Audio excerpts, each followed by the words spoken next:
ogamba oti akansubira oli bulungi. Njagala kuwa update ku kalulu ke Kawempe North by election. Process jengendo kwogerako typically ya NUP. Olunaku lwokutaano ndowooza lunaku lwanca NUP eragiridde nti wagenda kubeerayo okubaganya ebirowoozo debate wakati w'abantu abo aba expressing interest mu NUP party ticket. Zino kati mpaka za bongo. Kansubira oli bulungi ngenda kusaba tekako subscription bako n'omuntu gw'ogabana naye emboozi eno. NUP we violate abantu abagala okexpressinga oba okukiikirira abantu be Kawempe North ku ticket ya NUP. Wavuddeyo abantu 10 abasobodde okutuukiriza ebisaanizo.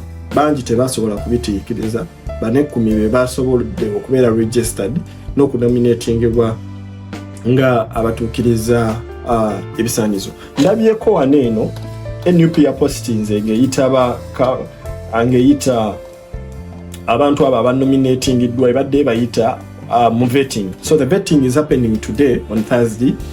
Then tomorrow we shall have a public debate. Zino processes zonna zikolebwa mu lwatu era buli muntu eya nominatingibwa yategezeddwa nti yeetaaga okujja n'abantu abanda baba batano. Tojja nagangayo y'abantu. Come with only 5 delegates abagenda okwerekerako mu vetting process. Abagenda okubeerawo wali nga bakuvetinga nga bakuquestioninga osobola providing evidence. Abantu bajja gamba ebintu twabikola mu lwatu byonna bigenda kukolebwa mu lwatu. So kikulu nnyo nja kusaba tuwengere okwesiga democracy wa party yaffe. Now in countries most especially Western countries, the debating point has been one of the larger issues abantu kwe basinziira okulonda. Nti enkubaganya yo ey'ebirowoozo eri etya onaasobola okwarticulatinga point zange. Munange parliament is a platform of debate. The one who debates best and the one who is able to amass the numbers wins. Wadde nga si bwe kiri mu Uganda. Mu Uganda olw'okubanga Mwami Museveni ayakimanyi alina ba MPs bangi tagenda kubakkiriza kulowooza. Yagamba nze newompereza ekidomola kasita kibanga kisobola okugamba nti yes. Kasita oli agenda mu parliament oba yeebase kisanja kiramba kasita tutuuka mu kaseera k'okulonda n'avaayo n'agamba nti yes. Massa Walukamba Honorable ng'ono ye chairperson wa NUP Election Management Committee uno ng'atubuulira ba candidate abayiseemu. Kubanga ennaku z'omwezi 29 January okutuukira ddala olunaku lwaleero ennaku z'omwezi nga 4 nga tusunsula kwaba baagala okwesimbawo ku kifo ky'e Kawempe by election. Abantu abaleeta empapula zaabwe era basobola okuyita mu kasenge gy'abigenga n'amanya gegenda okusoma. Namba emu yali Mr. Magala Umar, owokubiri Mulumba Mathias, owokusatu Sereko Moses, owokuna Kika Frederick, owokutaano Dr. Charles Rubongoya Rubagumya, owomukaaga Engineer, owokutaano Dr. Charles Rubagumya, owomukaaga Engineer Senkungu Kenneth, owomusanvu Council Yimbas Nalukola, owomunaana Mr. Serunkuma Salim, owomwenda Mr. Luwemba Muhammad, owokumi Mr. Kulya Saulo Ziwa. So olunaku lw'enkya President Bobi Wine agenda kubeerawo nga debate y'abana abantu 10 bakubaganya ebirowoozo. Kwani agenda okukwatira NUP ticket mu kalulu ka Kawempe North by election.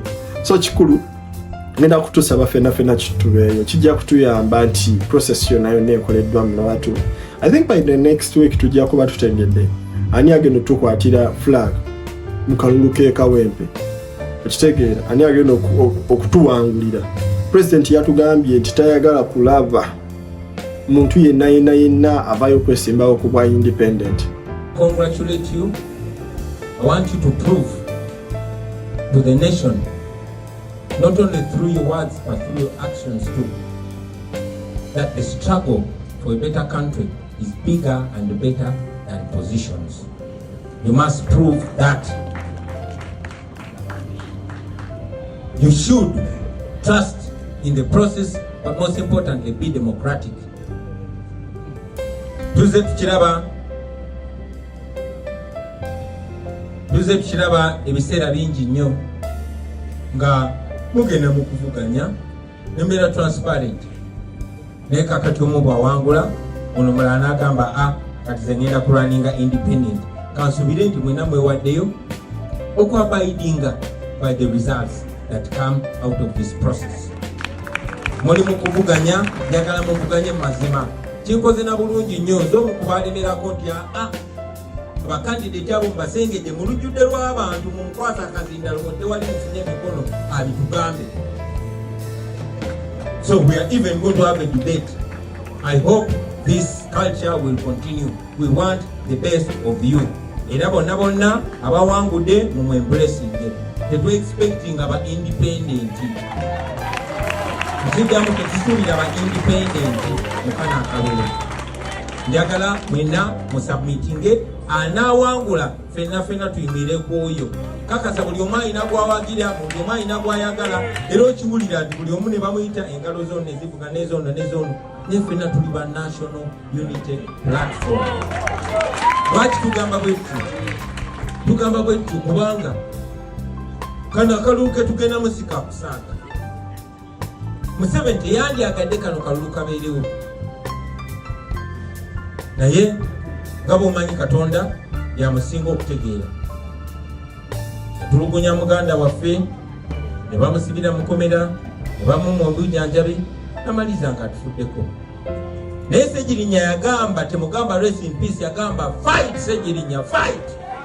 Kati Ssegirinya yalwanye yaleze neno by election era mujja kulaba ekinamba muyibiraka. So fight ya Ssegirinya to be respecting. This is going to be a fight between Museveni and the people. We don't expect anybody to stand in the middle.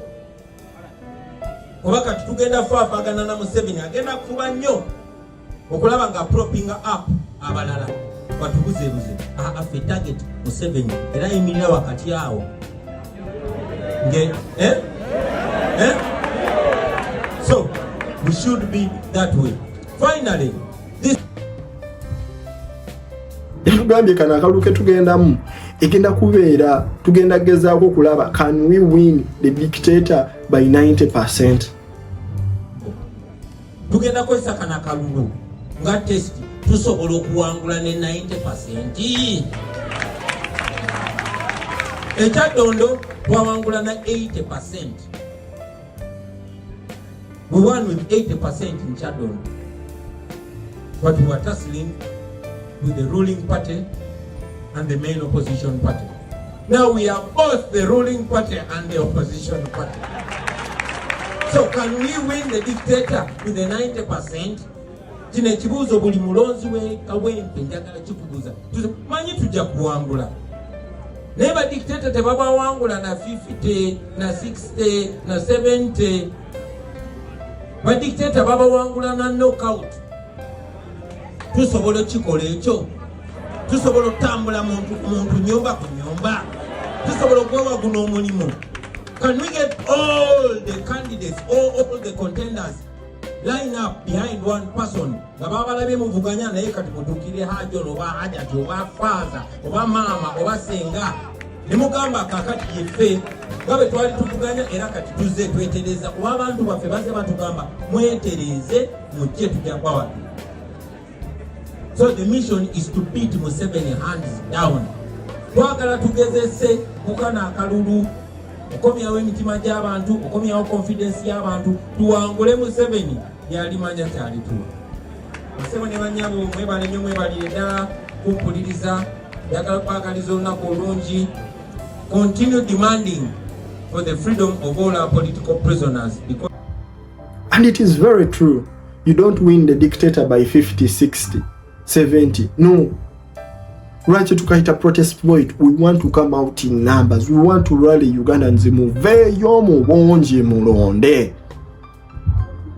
Ate kati tugenda tandikira wano revolutionary vote, protest vote etandikira wano waffe Kawempe North.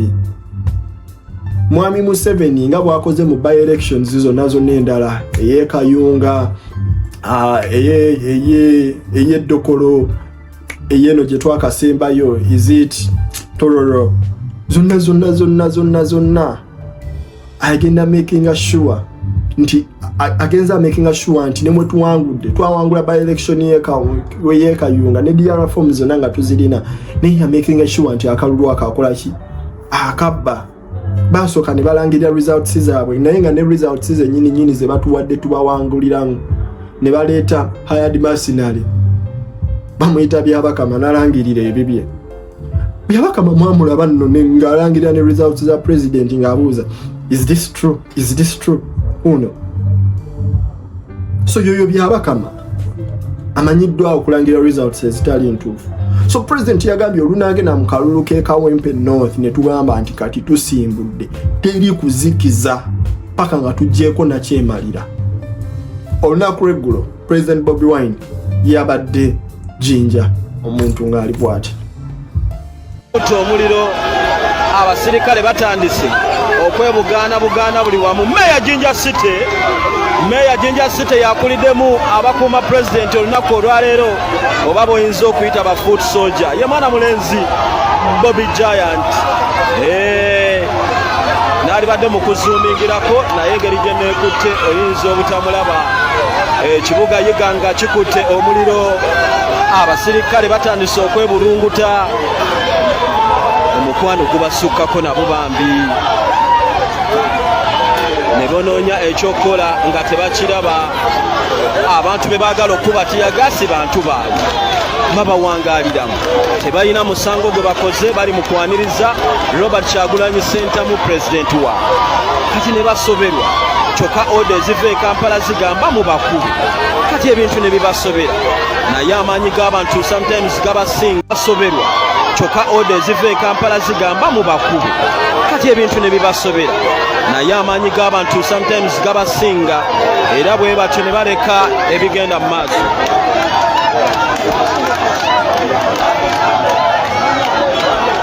Alright, tuliriddawa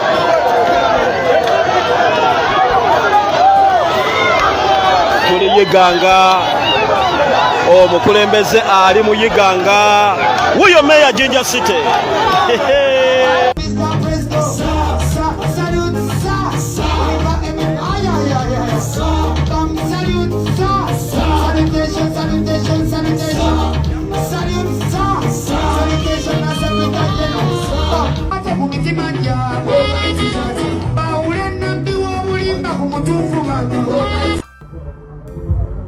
So that is the update I had for you. Let me leave for you this speech of the president. We meet. Take a subscription. Dr. Morgans. See how our leaders become misleaders, and see how our mentors become tormentors. Freedom fighters became dictators. They're killing our people in Karamoja. We are fighting for freedom. Thank you. Thank you. Thank you for the opportunity to share my story, which also represents the story of very many Ugandans that have endured human rights violations for the last 36 years. I never intended to get into politics, and neither did I pay much attention to the political space until my personal consciousness was awakened rudely by my personal humiliation at the hands of a security operative. I'm a musician, and in 2005, I was the hottest artist in town, singing about parties and girls and money. And so, like any other 23-year-old who is successful, I went out and bought a big fancy car, a Cadillac Escalade with spinning wheels and a personalized number plate, Ghetto. One day, I was at a nightclub in Kampala when a security operative pulled me out of my brand new car, slapped me in the face, and put a gun on my head. And he asked me, "Yo, why are you showing off? Don't you know that this country has owners?" I drove away humiliated, and this horrible feeling was all over me, a feeling of you deserved it. Because he was right. I thought I was safe as a celebrity, partying with the rich and powerful military generals, whining and dining with them. But I did not know that it didn't change the reality that I was just a boy from the ghetto, and that I would not be free from their oppressive rule until everyone in Uganda was free. That incident reminded me of the humiliation that many Ugandans faced every day. I couldn't forgive myself for having allowed my temporary and deceptive comfort and elevation from society to blind me from the plight of my fellow disadvantaged people. And I decided on that day that moving forward, I would be a voice of social justice. For 36 years, Uganda has been under the rule of General Yoweri Museveni. More than 85% of Ugandans have never seen another president in their lifetime. Not because the law allows it, no, but because he has always changed the constitution with the help of a compromised parliament, and he has always rigged elections with the help of a personalized military. But regardless of all this, the Western world continued to tolerate and enable General Museveni because he is considered a useful dictator, good for regional security and national stability, even if he bends a few rules. But that's not true. General Museveni rules Uganda with an iron hand. He deploys the military against the citizens and students. Those who oppose him are either put in prison, tortured, or killed. His administration ranks one of the most corrupt in the world. His family members and henchmen have plundered our nation at the expense of healthcare, education, and other social services. So, sitting there in my fancy car, beaten and humiliated, I knew I could not stay silent anymore. So, for the next 10 years, I dedicated my music to the plight of the common Ugandans and the fight for human rights. In 2016, General Museveni rigged the election and declared himself president again. And that's when I decided that if the parliament could not come to the ghetto would go to the parliament. In 2017, thank you. In 2017, I decided to run for a parliamentary seat. Our constituency campaign turned into a national campaign, and we won the seat with 80%. Then we started the People Power movement to awaken a generation of young Ugandans, talking to them about democracy and explaining to them why they must get involved. This annoyed General Museveni, and from then we were branded as enemies. In 2018, while on a campaign trail in the northern Ugandan district of Arua, General Museveni decided that it was too much for him to take. He alleged that our supporters had stoned his motorcade, and for that reason, the military was given orders to shoot and kill. I had just stepped out of my car when suddenly I heard gunshots, blah, blah, blah. My driver and friend, Yasin Kauma, was shot dead in the car seat that I had been occupying just a few minutes earlier. I took a picture of him and tweeted it, him lying in a pool of blood. I tweeted it with the caption, "Police has shot my driver dead, thinking they've shot at me." And then the Special Forces Command, a section of the military that is led by General Museveni's son, Muhoozi Kainerugaba, started hunting for me. For the next 8 hours, I hid in a random hotel room as they broke down every single door looking for me. Meanwhile, my tweet went viral, and suddenly the entire world was watching Museveni. So when they finally found me, they did not kill me, but they tortured me to near death. I was detained in a military base for several days. Not even my family knew where I was. I later learned that people protested in very many parts of the world calling for my release. And for this, I am forever grateful, because if it was not for that pressure, I'm sure I would not be alive to talk to you today. In a military court, I was charged with the offense of annoying the president, treason, and illegal possession of firearms. They displayed 2 machine guns to prove that. And of course, these were trumped-up charges. Out of shame, the firearms charges were later dropped and the guns disappeared. 2.5 years later, that case has not been heard. So, in 2019, I announced that I was running for president. Now, under General Museveni's Uganda, that means 3 things. It either means prison, or being forced into exile, or death. But we were ready for all that. And yes, that's exactly what happened. We endured the most horrifying campaign, the most violent campaign, the most brutal and murderous campaign you can ever imagine. In November 2020, I was arrested for allegedly violating COVID-19 regulations, a convenient excuse for Museveni to suppress his political opponents. Our supporters protested against my illegal detention, and the military went on rampage. They shot and killed hundreds of people. But of course, General Museveni came out and said that they killed only 54 protesters. Thousands were arrested, and instead of the accountability for the massacre, General Museveni came out and praised the military for a job well done. A few days later, my bodyguard and friend, Frank Senteza, was deliberately run over and killed by a military police car. Thousands of our supporters were then abducted by security operatives in unmarked vehicles called drones in Uganda. And as I speak to you right now, many are still missing, while others are still in illegal detention, simply for supporting me and our party.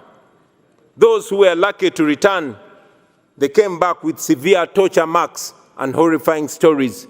Stories of eyes and fingernails plucked out. Stories of men being castrated and women being raped in detention. But we never gave up, and we will never give up. It wasn't me challenging General Museveni.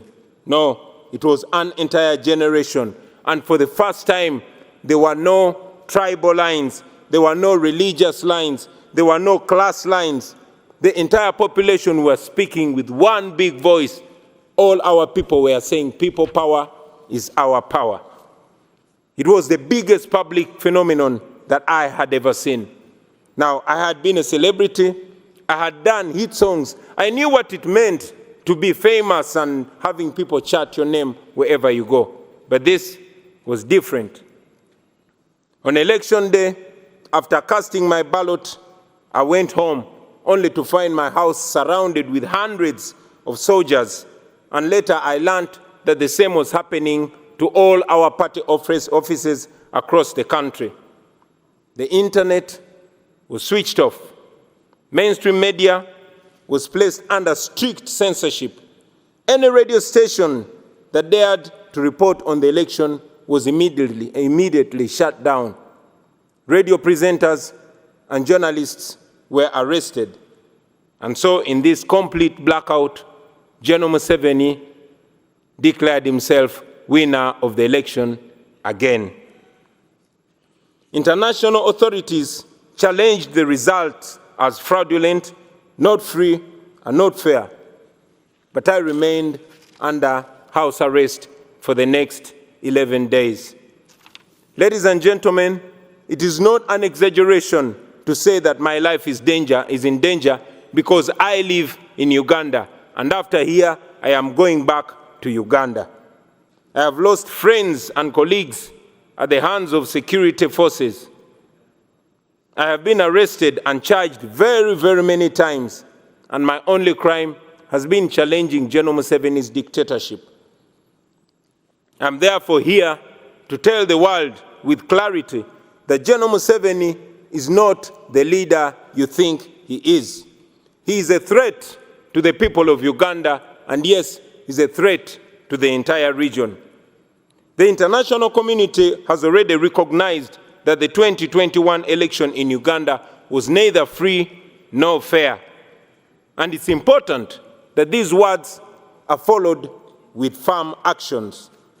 First, we call upon the world leaders to stop shaking General Museveni's blood-stained hands through funding and cooperation.